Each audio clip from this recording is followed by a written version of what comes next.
Welcome to the STARS program, seniors taking active roles in society. And now, here's your host, ANITA FINLEY. Let's get started right now with Darwin. Good morning, Darwin. Good morning to you, Anita. I'm sitting here shivering. The winds are blowing down from Nova Scotia. However, New York has been promised a heat wave next week. But this is sweater weather. Is it really? You're kidding. I thought you were kidding me. No. It's very cold this morning. But anyway, I can't believe another summer is fading. But speaking of fading, I have a most unusual subject to talk about this morning, and that is, are you ready? Obituaries. Last week, I was sent my obituary. Now, I don't want to name the magazine or the writer because he shouldn't have done it, but it was most intriguing reading. That doesn't mean I'm going to run off to Jupiter tomorrow, but it got me thinking about obituaries because, oddly enough, a lot of my life has revolved around obituaries. I was thinking of what Mark Twain once picked up a newspaper, and his obituary was on the front page, and then he wrote a letter to the editor-in-chief, and he said, reports of my death have been exaggerated. And I was thinking of another thing. Bob Hope was born in 1903, and he lived for exactly 1 century. But the Associated Press carried news of his death, and the Senate stopped business and started giving tributes to him because of all the work he did for the USO shows at Christmas. And then Bob Hope had his secretary contact the Senate Majority Leader and said, I'm still alive and out here in Toluca Lake. Well, that is, there are people that do nothing but just write obituaries, right? That's their profession. Yes, and the reason I became fascinated with the subject, I was really very young. One of my best friends, Albin Krebs, was what they called the obit editor of the New York Times. And he had a home in Key West where I got to know him. And so he was telling me stories about, he often had to go out and interview very famous people. He told me the most interesting one time, he went to Connecticut to interview Betty Davis. And she's a very smart woman. So after about 8 minutes, he said, she looked at him and said, you're not here interviewing me. You're here gathering information for my obit, aren't you? Oh, for heaven's sakes, yeah. Well, let me just ask you a question that when the New York Times is famous, they're famous for their wedding announcements and their obituaries, aren't they? Yes, they are. And I read them every day because many of the people that I've known and interviewed in my life, in many cases, I don't even know that they're still alive because sometimes people fade from their glory. Let me give you a recent example. We once did a show on Tab Hunter, who was a famous actor in the late 50s and a big box office attraction. And I knew him for many years, but then decades went by, and then I pick up the New York Times a couple weeks ago, and there was Tab Hunter died at the age of 85. And and that's often when I get an update on someone I haven't seen in 30 years or so. I often read their obits. Now, you're right. There is a department at most major newspapers. The thing about it is, usually an obituary it has to be prepared in advance because a deadline could come suddenly at a newspaper. And so they have to have the obit ready, and then they write in 3 or 4 paragraphs about how one passed on. But now, what's interesting, with all these scandals going on in America, many, and the most famous example is Bill Cosby.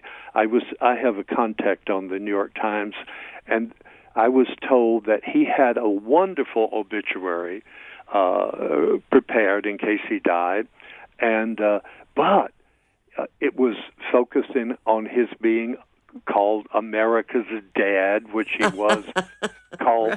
And now the obit has been completely rewritten, and it's all going to be about drugging women and raping them, and that's happening. Harvey Weinstein is another person. They're rewriting Kevin Spacey's obit. I mean, it's really so. There's been a great deal of work in the newspaper offices of the big stars because sudden information is coming out that would turn a favorable obit into one not so favorable. There is a very great nervousness. I used to work for the Miami Herald, and I was in the main office before they sent me to Key West, and we got an alert one night. All the big editors had gone home, and we were terrified on what they call the graveyard shift because the deadline was 2 a.m. in the morning.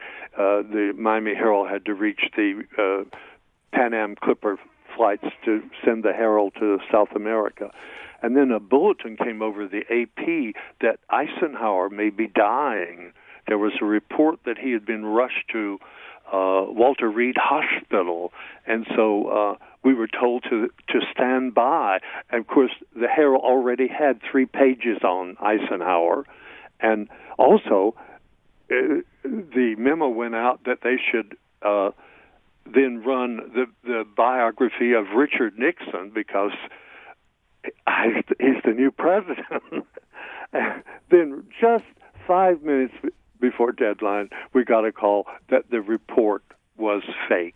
It was someone else from the White House had been rushed to the Walter Reed, not Dwight Eisenhower, although he had had a stroke, and so people were prepared for his death.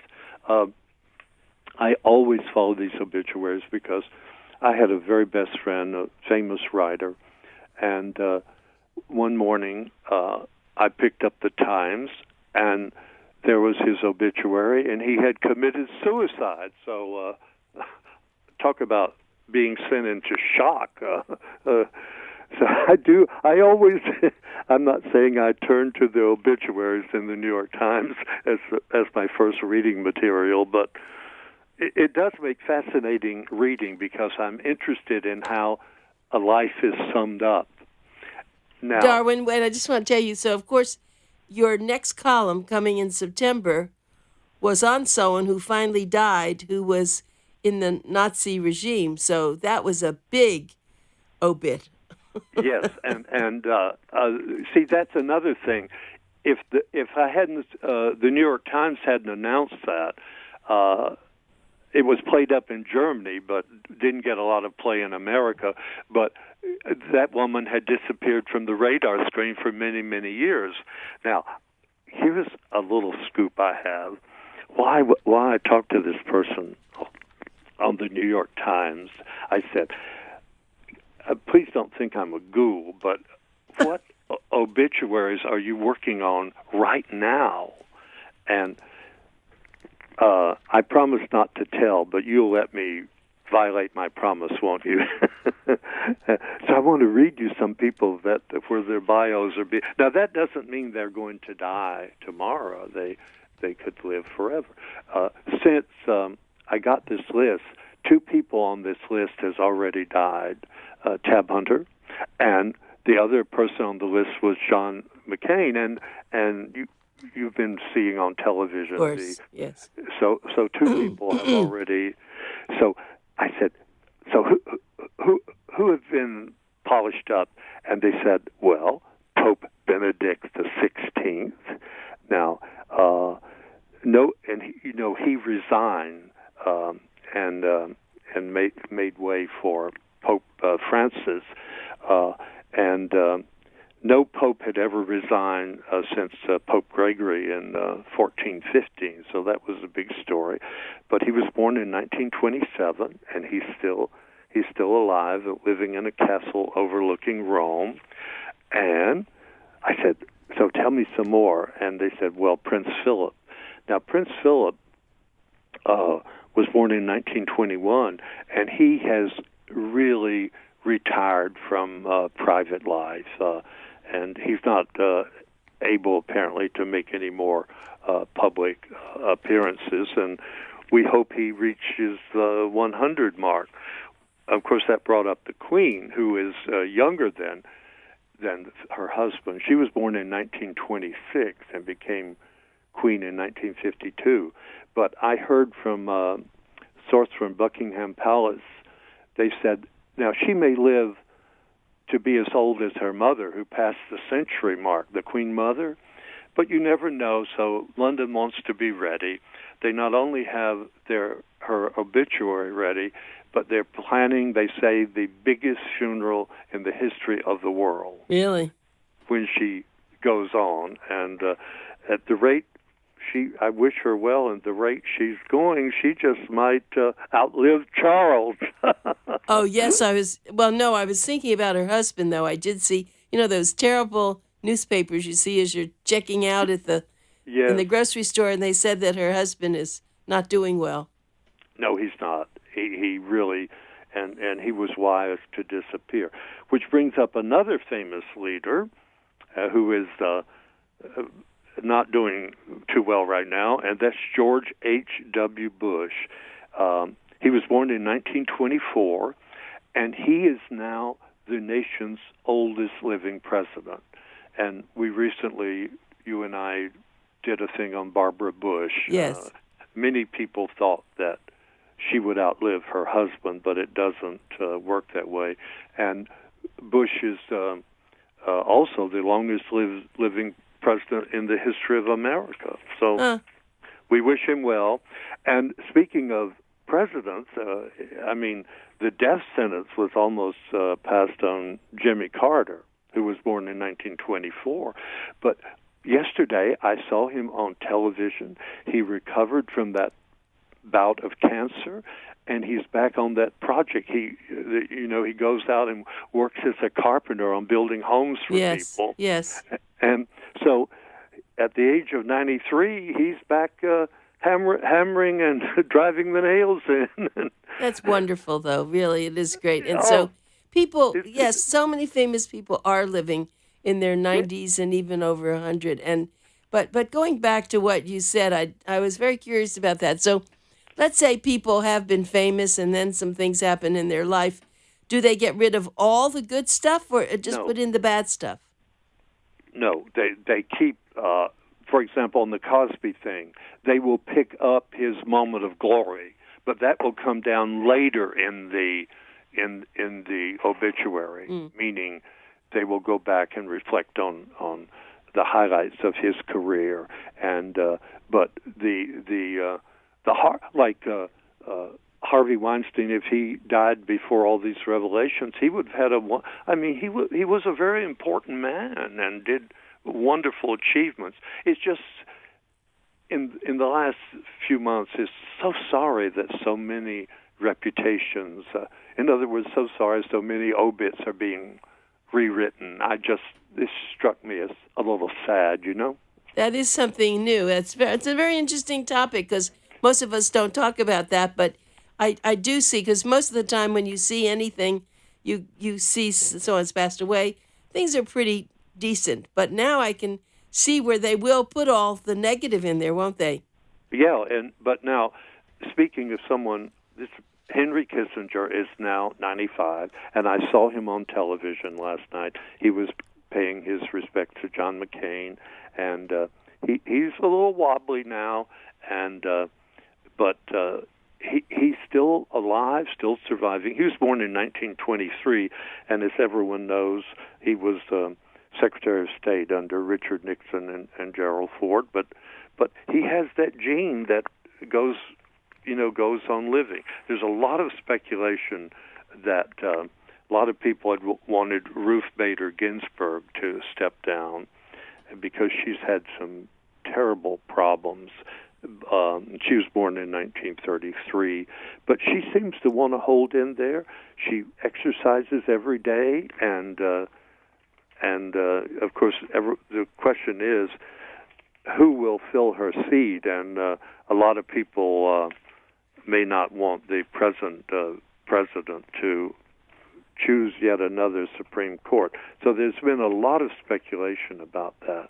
Well, wait a minute. I want you to go back to what you were saying, though, with people who, you said, and I'm going way back, you said fake news. There have been fake obits, and then they made a mistake? Yes.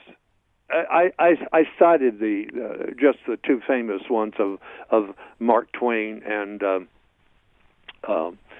also the was it Eisenhower? You said Bob Hope. Yeah, Mark Bob Hope. Twain and they were the two most famous things that. But see, sometimes a person will die in some obscure place. I mean, that often happens to a movie star. For example, you're just a child, you may not remember. Oh, but, you're right. Elizabeth Scott was a very famous film noir blonde once, but she had been dead quite a while, and people didn't find out. And then an actor called Roddy McDowall knew her, and then he revealed that she had died like a week or two ago. So sometimes these obits don't often reach the press. Now, speaking of stars, readers of the Boomer Times know that Olivia de Havilland and Kirk Douglas, they were both born in the same year, 1916, and we're talking about being 102 years old. And of the Golden Age stars, Olivia and Kirk are the only two stars now alive from that. And I am doing a book on Kirk Douglas, to my knowledge, the only biography ever written on him. Oh, that's fabulous. He wrote his own biography. Now, I don't know if he's going to be around to read my biography. I have only 3 or 4 months to complete it. Maybe, I shouldn't say this. Maybe it will hasten his death if he reads my... Yeah, that's bad. But no, we're waiting for your new book to come out in November on Hugh Hefner. Oh, yeah. Well, see, again, I started working on him, and then he died at 91, which shows that you can live a really scandalous life and still live. That'll be an interesting obit. I'm sure they, I didn't read that obit, but I'm sure you did. Oh, yes, I read all his obits, and now we were just talking about the Supreme Court, Ruth Bader. Now, 3 months ago, I met close friends of Sandra Day O'Connor, who was born in 1930, and she was the first woman to serve on the Supreme Court. And they reported that she's in very good shape and doing well. Of course, she'll get an enormous obit when she dies because she's a really big name. But then I found out while we were on Supreme Court judges that the second oldest Supreme Court judge is still alive. His name is John Paul Stevens. You may remember. I do. Uh-huh. Yeah, and he was a very brilliant jurist. And how old is he? He was born in 1920. Oh. So that would make him. I'm a terrible mathematician, but that would make him about 98 years old. Right. So here's hoping that he will reach 100. And now, we mentioned Tab Hunter. He was part of what they call the pretty boys of the 1950s. Yeah, I remember him. Yeah, and there's only one pretty boy. That included Rock Hudson, Tony Curtis. Rock Hudson once told me, he said, we were reigning at the box office, and then the uglies took over. And I said, Who That's funny. funny. Do you mean? And he said, Dustin Hoffman, Al Pacino, and Robert De Niro. Right, really good actors, right? Yeah, but it changed. Now, Robert Wagner is still alive. Unfortunately for him, the police in Los Angeles have reopened the mysterious really death with his wife. Yes, Natalie Wood. Right. You know, he married her and divorced her, and then remarried her again, and they were on a boat with Christopher Walken, the actor, and he's not. There's no guilty thing pointed at him. It's what the police call a person of interest. That they're so the drowning death. Many stories have resurfaced, and so the drowning death of Natalie Wood has been reopened. And you know, she died in 1981. I was surprised that case has been reopened. The police didn't say why they are reopening it, but they are. And yeah, no, isn't that's terrible to have that over your head? I thought they did everything about him, and now this. And see, thinking about an obit with him, I'm sure that'll get stuck in there, won't it? Well, it may even lead off his obit. And he's a fine man and a fine actor, and I think it's hard to go into your 90s with this thing still hanging over your head. But we'll see what happens. And speaking of, we must mention on this, also on that list I got from the New York Times, in 1999, are you ready? People magazine named this man the sexiest man of the century. Oh. What a title. And we know him as Sean Connery. Oh, absolutely. Where is he now? What is he doing? Well, now he was born in 1930, the same year as Robert Wagner, and but they've taken some photographs of him on the streets of New York, and he's not quite James Bond these days, and he's still there, and I hope he goes on forever, but he's not in the best of shape. But Betty Davis said it all. She said, "Old age is not for sissies." You know, our expos, we hire a man that looks like the old, James Bond. But I mean, he was one sexy guy, I'll tell you. Yes, and people ask him, Mr. Connery, what does it feel like to be named the sexiest man of the century? And he said, "Oh, they were just joking." But many people have confirmed that he deserved that reputation. Oh, really? He's a future book of mine if my obit is not published before I get around to it. And I'd like to end on a healthier note. There is a woman, one of my all-time favorites. She was born in 1922 in Cincinnati, Ohio, and her name is Doris Day. Oh, my. And she is still doing well. She's been retired now. She's an animal rights activist. She outlived her son and all of her husbands, and she can still sing "Sentimental Journey," which was the hit song of 1945. And so it sounds like her obit's going to be very good. Well, we'll see. I hope so.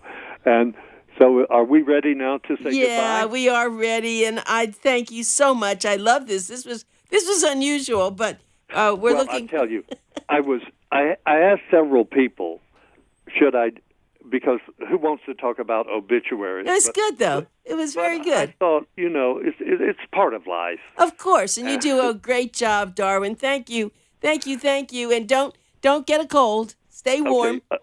A good show okay. for you this morning. This was. Thank you, Darwin.